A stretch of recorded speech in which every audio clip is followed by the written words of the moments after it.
প্রতি বছরই বন্যা হচ্ছে, পাহাড় ধস হচ্ছে, মানে জলাবদ্ধতা, ঘূর্ণিঝড়ের মতো প্রাকৃতিক দুর্যোগ লেগেই আছে। মানে এটাই কি তাহলে বাংলাদেশের জন্য নতুন বাস্তবতা বা নিউ নর্মাল যেটাকে বলে, এটাকে আমরা মেনেই নেব? না, মেনে নেব কেন? আমরা তো চাই, এটা দেখবেন আপনার পুতুল নাচের ইতিকথায় মানিক বন্দ্যোপাধ্যায়ের একটা চরিত্র ছিল। সেই চরিত্রের মধ্যে দেখা যাচ্ছে একজন মানুষ ভিক্ষা করে, তার গায়ে অনেক চুলকানি আছে, পচড়া আছে, এগুলো সে রক্ষা করে এবং এটা দেখায় সে ভিক্ষা করে। তো সে যদি নিজে থেকে এটা সারাতে না চায়, আমাদের মতন দেশে এই ধরনের দুর্যোগ, এটা আমাদের ভৌগোলিক কারণে বৃষ্টি হবে, পানি বেশি হবে, পানি কম হবে, এগুলো হবে, কিন্তু এগুলা নিয়ে আমরা আসলে মোকাবেলা করতে চাই কিনা, আমাদের সক্ষমতা আছে, আমরা চাই কিনা। বজলু ভাই আছেন এখানে, ওনারা জানেন, ওনারা বলছেন আবহাওয়ার কী ছিল, এবার এলনিনো আসছে, এর কারণে গরম বেশি হবে, বৃষ্টি হবে, সবই আমাদের জানা কথা ছিল। আমরা জানতাম যে এত প্রচণ্ড বৃষ্টি হলে পাহাড়ে যারা থাকবে তারা ঝুঁকির মধ্যে পড়বে। তো সেগুলো আমরা জানি এবং ওদেরকে সরানোরও ব্যবস্থা আছে।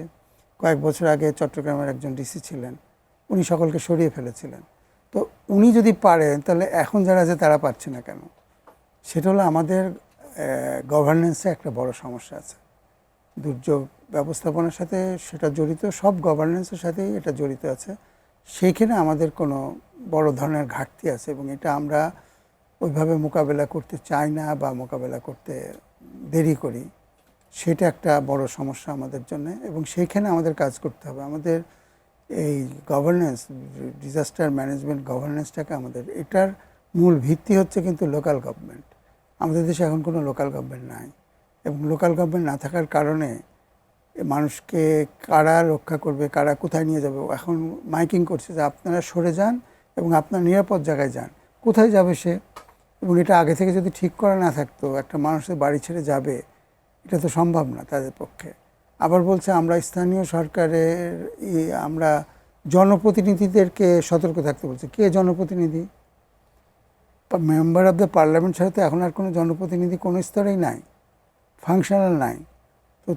তো সেটা, এই কথার মানেটা কি? এই কথা তো কোনো মানে হয় না। আবার দেখবেন আমাদের সাথে আবহাওয়া বিভাগের অনেক দিনের মন খারাপ করা ব্যাপার আছে। আমরা যে খবরগুলো দিচ্ছি তাদের কাছে, সেটা মানুষের কাজের জন্য কতটুকু দিচ্ছি আর কতটুকু আমার বোঝার জন্য দিচ্ছি তা না। রেডিও থেকে যখন বলে, তখন বলে আজকে কোনো কোনো জায়গায়, দু একটি জায়গায়, কিছু কিছু জায়গায় হালকা থেকে মাঝে ভাষাতে বলা হয়, অনেকে এটা তো সহজবোধ্য নয়, মানুষ সেটা বুঝতে পারছে। তাকে তো ট্রান্সলেট করতে হবে বান্দরবনে এটা কি হবে, এটা একটা দিক গেল। দ্বিতীয় কথা হলো, দেখেন আজকে বান্দরবনের এই অবস্থা কেন?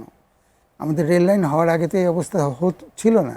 আমরা রেল লাইনটা করলাম, পাহাড় কেটে পানি নিষ্কাশনের যে ব্যবস্থা ছিল সেটাকে বন্ধ করে ওইদিকে একটা ব্যবস্থাপনা আমরা গড়ে তুলেছি। আবার দেখেন হাওড়ে আমরা একটা অল ওয়েদার রোড বলে একটা করছি, সিলেটে বৃষ্টি হলেই পানি জমে যাচ্ছে।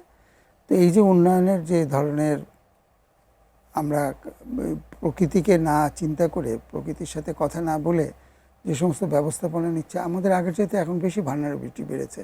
এখন চট করে আমি বলে দিতে পারবো যে এটা ক্লাইমেট চেঞ্জের কারণ হচ্ছে, কিন্তু এই বাঁধটা আমি কেন দিলাম? এই যে রেল লাইনের যে বাঁধটা দিলাম, যেখান থেকে পানিটা নামতে পারতো, পানি তো এখন নামতে পারবে না। এখন তো বান্দরবন শহরে পানি জমলে পাহাড়গুলো ধসে যাবে। এগুলো তো জানার কথা ছিল। এটার জন্য তো রকেট সায়েন্স পড়ার দরকার নাই, কিন্তু এটা আমরা করি নাই। আসলে আমরা দেশটাকে এবং দেশের মাটির সাথে কোনো সময় কনসাল্ট করি না। আমাদের দেশে প্রচুর মানুষ আছে যারা এটা জানে, যারা বুদ্ধি পরামর্শ দিতে পারতো, তাদেরকে আমরা, মানে সমস্যা কি, সমাধান কি, সবই জানা, কিন্তু কোথাও না কোথাও একটা ব্যবস্থাপনাগত একটা দুর্বলতা থেকে যাচ্ছে। ব্যবস্থাপনাটা হলো আমার গভর্নেন্স। আমরা কেউ কার দায়বদ্ধ না, কেউ কারোর কাছে, এবং যারা দায়বদ্ধ থাকতো তারা নাই, ফিল্ডে নাই, স্থানীয় সরকার নাই। আমাদের যত দ্রুত সম্ভব পারলে আগামী সাইক্লোন সিজনের আগেই এই দুর্যোগ প্রবণ জেলাগুলোতে অন্তত স্থানীয় সরকার আমি সেই